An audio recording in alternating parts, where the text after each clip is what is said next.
Hi, this is Brian Whitaker. I've got a video here of few different things here. First of all, a word about groundwork, especially when it pertains to older horses, solid horses, maybe horses you had for a while. This is Sawyer, one of my main horses. I believe he's 14 years old. He's a quarter horse.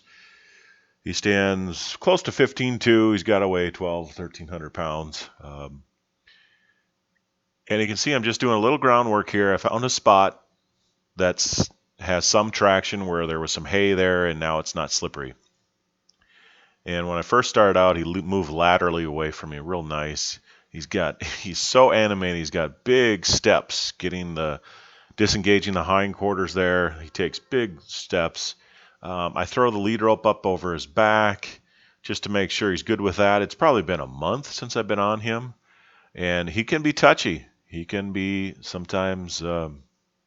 He's come a long way, but he's really good. But I still check this stuff out.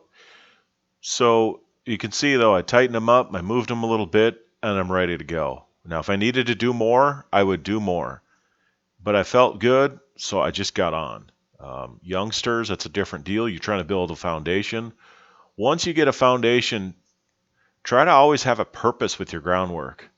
Don't be so mindless with it. Don't be lunging your horse in circles, trying to wear them out. I promise you, you could never wear this horse out.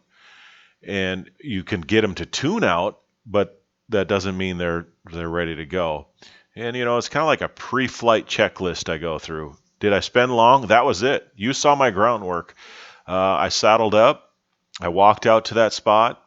I did a little groundwork. I tightened up, and I probably had tightened up a couple of times before that, and off I went. But like I said, and this horse can be a touchy horse. And am I going to run off right now? No, but it doesn't take long, and I'm trotting. There you go, right there. And so what I'm trying to get across here is make sure when you do your groundwork, you always have a purpose. Like control every foot. Like really step the one foot through and the hindquarters through. Have a purpose. You don't want to drill, but you don't want to be mindless either.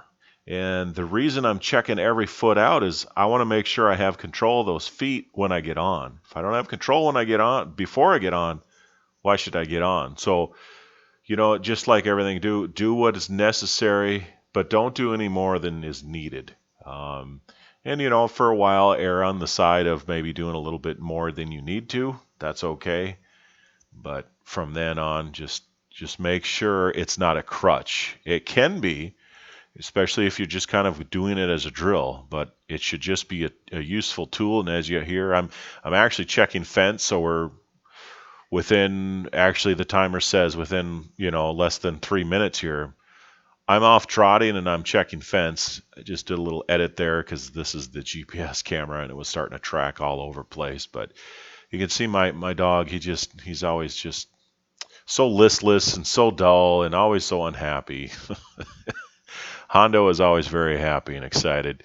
I can't believe this is December 4th, and there is drifts already between the neighbor line and mine. They do row crops, so you can see a bunch of corn stalk bales there baled up. So it's down to dirt. So that snow, look at how willing too. That's what I love about just finding that willingness in horses and how hard they try for you. Those are deep drifts. He's a big horse. That goes up to his belly already. And you can see, I don't know if you can see, already some fences kind of getting torn down there just from the drifts because all that bare soil that blows over into my grass and the grass catches it, and it'll be as wide as 40 feet out and, maybe, well, as high as a fence post. So a little bit of work to be done there, but that's the way it goes. So hopefully that makes some sense on the groundwork. It should be a useful tool and not a crutch. I always do a little bit, just a little. I might step a hindquarters through. You might even not even notice it if you're watching, but just a little bit. I might move the saddle left and right a little bit. You can see this camera's not catching up here.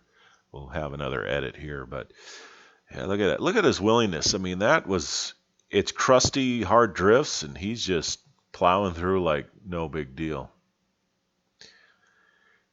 Here in a minute, I come up on this cow. Everybody's out here in the pastures. I've got unrolled hay for them to eat. Obviously, whatever grass is out here. And this cow has been on the other side for a while, and that's always something. It's always something to be alert about. Like, why has she been standing there, and why is she by herself? Is she hurt? Is she sick? Doesn't look sick. Got a nice shiny coat. She's fat, but why has she been standing here? So that was part of our job. It's weird how this fence from where we're looking to the other end is actually about 700-800 feet. It doesn't look it from one fence line to the next. These posts look it's almost it's weird looking, almost in 3D. But so that was part of our job here. And so just a quick word about cattle work is I'm just coming up. It looks like I'm a lot closer than I am, and I'm not. And so she decided she should walk away, which is great. I want to see if she was lame or what was going on. My dog isn't near as close as that looks. So I'm just trailing her, and all of a sudden she was headed for this camera here, this nice $700 GPS camera. And then I'm just trying to, you can't see her, but I'm just trying to get out ahead of her eyes here. Just trying to cut her off, and look how nice Sawyer, no squirreliness, no anything, just cut her off. I'm not, normally don't run cattle, but I'm just trying to cut her off from taking my camera out. You can see now, pressure and release like horses. I put some pressure on her. And then once she's going where I want her, where there's an opening right there, I take a release right there. See, dog sits, Honda waits, and then that was about it. So just a quick word on cattle work. It's similar to horses. There's flight zones, there's pressure and release. And in that case, when I loped ahead, I got way ahead of her nose, so I tried to just cut her off.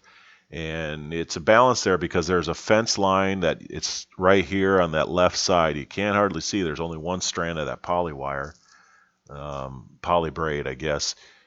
And I thought, well, if she heads for that, that's better than taking out this camera that's inside that. But she seemed fine. She just, I don't know, when she got a drink, maybe she just went out there. So it's always a good idea to check on them.